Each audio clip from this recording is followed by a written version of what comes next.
ரேகாபுக்கும் பானாவுக்கும் மரணம். ஆனாலும் தாவீது பேரோத்தியனான ரிம்மோனின் குமாரராகிய ரேகாபுக்கும் அவன் சகோதரன் பானாவுக்கும் பிரதியுத்தரமாக, என் ஆத்துமாவை எல்லா இக்கட்டுக்கும் நீங்களாக்கி மீட்ட கர்த்தருடைய ஜீவனைக் கொண்டு நான் சொல்லுகிறதை கேளுங்கள். இதோ, ஒருவன் எனக்கு நற்செய்தி கொண்டு வருகிறவன் என்று எண்ணி சவுல் செத்துப்போனான் என்று எனக்கு அறிவித்து தனக்கு வெகுமானம் கிடைக்கும் என்று நினைத்தபோது அவனை நான் பிடித்து சிக்கலாகிலே கொன்று போட்டேனே. தமது வீட்டிற்குள் தமது படுக்கையின் மேல் படுத்திருந்த நீதிமானை கொலை செய்த பொல்லாத மனுஷருக்கு எவ்வளவு அதிகமாய் ஆக்கினை செய்ய வேண்டும். இப்போதும் நான் அவருடைய இரத்தப்பழியை உங்கள் கைகளில் வாங்கி உங்களை பூமியிலிருந்து அழித்து போடாதிருப்பேனோ என்று சொல்லி அவர்களை கொன்று போடவும் அவர்கள் கைகளையும் கால்களையும் தரித்து எப்ரோனில் இருக்கிற குளத்தண்டையில் தூக்கி போடவும் தன் சேவகருக்கு கட்டளையிட்டான்.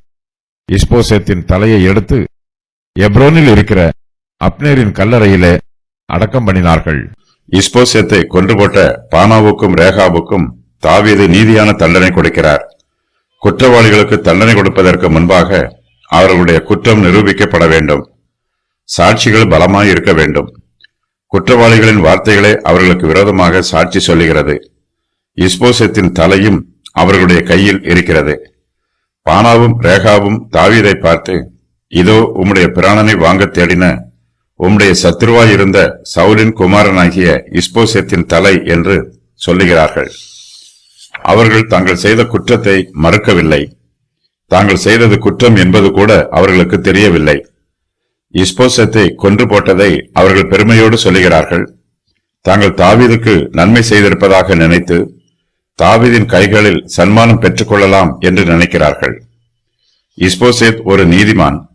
இவன் பானாவுக்கும் ரேகாபுக்கும் ஒரு தீங்கும் செய்ததில்லை. இஸ்போசேத் அவர்களுக்கு விரோதமாக சதி ஆலோசனையும் பண்ணவில்லை. தாவீதும் இஸ்போசேத்தை ஒரு நீதிமானாகவும் கண்ணியமுள்ள ஒரு மனுஷனாகவும் பார்க்கிறார். இஸ்போசேத் அப்னேரோடு சேர்ந்து கொண்டு தாவீதுக்கு தீங்கு செய்தான். அதற்கு இஸ்போசேத் காரணமல்ல. அப்னேரின் ஆலோசனையின் பிரகாரம் இஸ்போசேத் தாவீதுக்கு தீங்கு செய்தான். பானாவும் ரேகாபும் தங்கள் ராஜாவாகிய இஸ்போசேத்தை கொன்று போட்டதை பார்த்து தாவீது கோபப்படுகிறார். அவர்கள் இஸ்போசேத்தை அவனுடைய பள்ளி அறையிலேயே அவன் கட்டிலின் மேல் படுத்திருக்கும் போது கொன்று போட்டார்கள். இஸ்போசேத் சயனித்திருக்கிறான். பானாவும் ரேகாபும் அவனுக்கு படைத்தலைவர்களாக இருந்தாலும் அவர்கள் இருவரும் ஒரு கோழையைப் போல இஸ்போசேத்தை கொண்டு போடுகிறார்கள். இஸ்போசேத்தின் கையிலே ஆயுதம் இல்லை. ஆயுதம் இல்லாத ஒரு நிராயுதபாணியை, அதுவும் அவன் நித்திரையில் இருக்கும்போது பானாவும் ரேகாபும் அவனை கொன்று போடுகிறார்கள். தாவீது பானாவுக்கும் ரேகாபுக்கும் தன்னுடைய தீர்ப்பை சொல்லுவதற்கு முன்பாக இதற்கு முன்பு நடைபெற்ற ஒரு சம்பவத்தை தாவீது அவர்களுக்கு நினைவுபடுத்துகிறார். இதோ, ஒருவன் எனக்கு நற்செய்தி கொண்டு வருகிறவன் என்று எண்ணி சவுல் செத்துப்போனான் என்று எனக்கு அறிவித்து தனக்கு வெகுமானம் கிடைக்கும் என்று நினைத்தபோது அவனை நான் பிடித்து சிக்கலாகிலே கொன்று போட்டேனே என்று தாவீது சொல்லுகிறார். சவுலின் மரணம் தாவீதுக்கு நல்ல செய்தியாய் இருக்கும் என்று அமலேக்கியன் நினைத்தான். இந்த செய்தியை சொன்னதற்காக தனக்கு வெகுமானம் கிடைக்கும் என்று எதிர்பார்த்தான். ஆனால் தாவீதோ அவனை சிக்கலாகிலே கொன்று போட்டார்.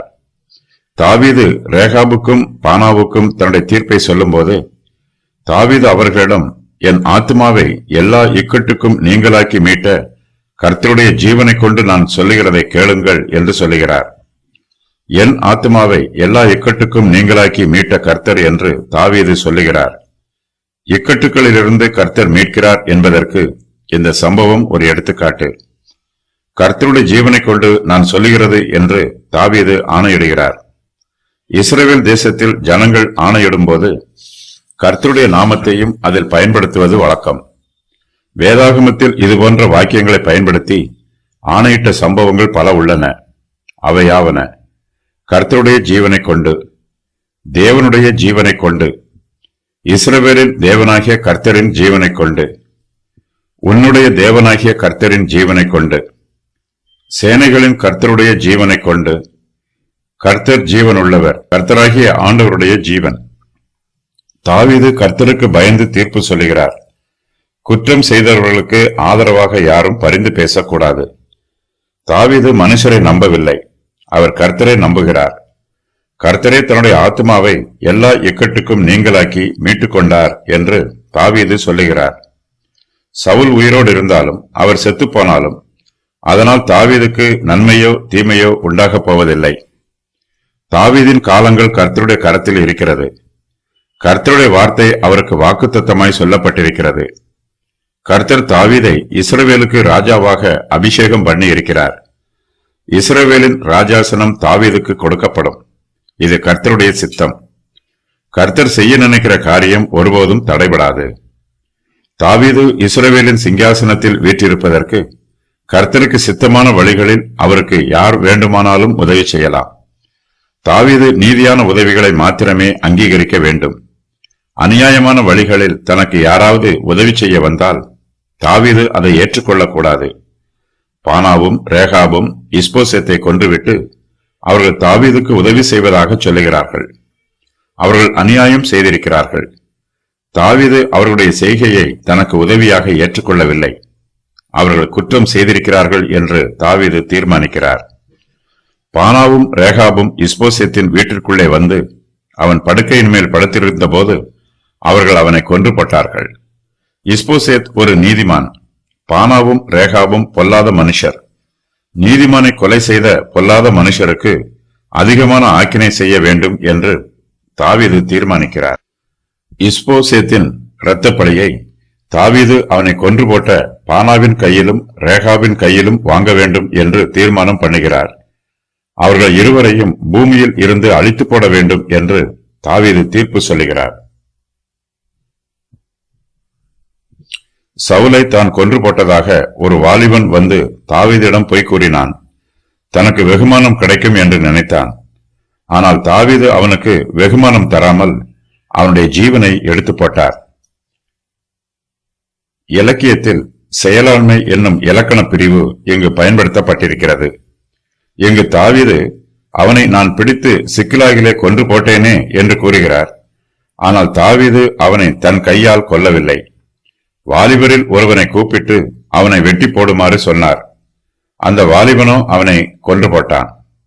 வேதாகமத்தில் இதுபோன்ற இலக்கண பகுதி பல இடங்களில் பயன்படுத்தப்பட்டிருக்கிறது. கர்த்தர் தாம் செய்ததாக கூறும் சில காரியங்கள் அவர் செய்தவை அல்ல. அவர் சார்பாக அவருடைய அனுமதியின் பேரில் அவருடைய பிள்ளைகள் செய்திருக்கிறார்கள். கர்த்தர் வியாதியையும் வாதைகளையும் சாபங்களையும் அனுப்பியதாக வேதாகமத்தில் வாசிக்கிறோம்.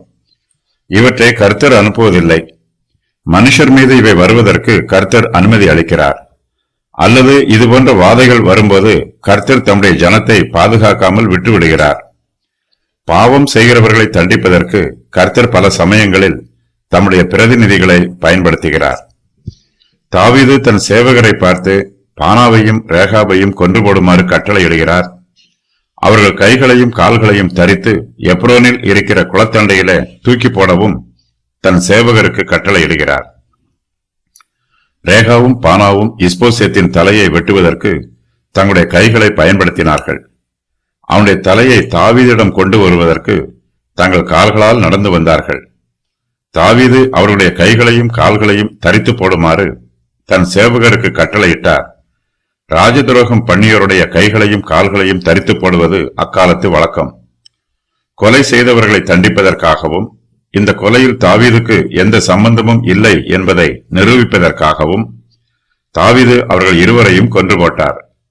இஸ்போசேத்தின் தலையை எடுத்து எப்ரோனில் இருக்கிற அப்னேரின் கல்லறையிலே அடக்கம் பண்ணினார்கள். இஸ்போசேத்தை கொன்று போட்டவர்களுக்கு மரண தண்டனை கொடுக்கப்படுகிறது. இது தாவீதின் நீதிக்கும் நியாயத்திற்கும் அடையாளமாய் இருக்கிறது. தாவீதின் தீர்ப்பை கேட்டு பானாவும் ரேகாவும் அதிர்ச்சி அடைகிறார்கள். தாவீது தங்களுக்கு வெகுமானம் கொடுப்பார் என்று அவர்கள் நினைத்தார்கள். ஆனால் அவர்களுக்கு ஏமாற்றம் உண்டாயிற்று. தாவீது அவர்களுக்கு வெகுமானம் கொடுக்காமல் மரண தண்டனை கொடுக்கிறார். நம்முடைய கர்த்தராகிய இயேசு கிறிஸ்து தாவீதின் குமாரனாய் இருக்கிறார். இயேசு கிறிஸ்துவுக்கு ஊழியம் செய்கிறவர்கள் நீதியான வழிகளிலும் நியாயமான வழிகளிலும் ஊழியம் செய்ய வேண்டும். யாரையும் துன்பப்படுத்தியோ உபத்திரவப்படுத்தியோ வஞ்சித்தோ பலவந்தம் பண்ணியோ கர்த்தருடைய ராஜ்யத்தில் சேர்க்க வேண்டும் என்று முயற்சி பண்ணக்கூடாது. அவை கர்த்தர் அங்கீகரிக்காத வழிகள். கர்த்தருக்காக ஊழியம் செய்கிறேன் என்று சொல்லிவிட்டு அநியாயமும் அக்கிரமமும் பண்ணிவிடக்கூடாது. சபையின் ஊழியத்திற்கு உதவியாயிருக்கும் என்று நினைத்து பிறருக்கு தீங்கு செய்யக்கூடாது. நம்முடைய வார்த்தைகளும் கிரியைகளும் கர்த்தருக்கு பிரியமுள்ளதாய் இருக்க வேண்டும். கர்த்தர் நம்முடைய ஊழியத்தை அங்கீகரிக்க வேண்டும். மனுக்குலத்திற்கு தீங்கு செய்வதோ அல்லது மனுக்குலத்தை அழித்து போடுவதோ கர்த்தருடைய ஊழியம் அல்ல. மனுஷரை அழிப்பதற்காக இயேசு கிறிஸ்து இந்த உலகத்திற்கு வரவில்லை. மனுஷருக்கு ஜீவனை கொடுப்பதற்காகவே கிறிஸ்துவானவர் இந்த உலகத்திற்கு வந்தார். நம்முடைய கிரியைகள் கர்த்தருக்கு சித்தம் இல்லாததாக இருக்கும் என்றால் நாம் பரலோகத்தின் ராஜ்யத்திற்கு ஊழியம் செய்ய மாட்டோம். நாம் கர்த்தருக்கு ஊழியம் செய்கிறோம் என்று சொன்னாலும் நரகத்தின் வேதனைகளுக்கு நம்மால் தப்பிக்க முடியாது. கர்த்தருக்கு பிரியமில்லாத காரியங்களை செய்துவிட்டு கர்த்தருடைய சமூகத்தில் இருந்து நமக்கு ஆசீர்வாதம் கிடைக்கும் என்று எதிர்பார்த்தால் நமக்கு ஏமாற்றமே கிடைக்கும். ஆசீர்வாதத்திற்கு பதிலாக நமக்கு தண்டனை கிடைக்கும். பானாவும் ரேகாவும் இஸ்போசேத்தை அவனுடைய வீட்டிலே கொன்று போட்டு அவனுடைய தலையை தாவீதிடம் கொண்டு வந்து காண்பிக்கிறார்கள். தாவீதின் மனுஷர் இஸ்போசேத்தின் தலையை எடுத்து எப்ரோனில் இருக்கிற அப்னேரின் கல்லறையிலே அடக்கம் பண்ணுகிறார்கள். இஸ்போசேத்தின் சரீரத்தை என்ன செய்தார்கள் என்று இந்த வசன பகுதியில் சொல்லப்படவில்லை.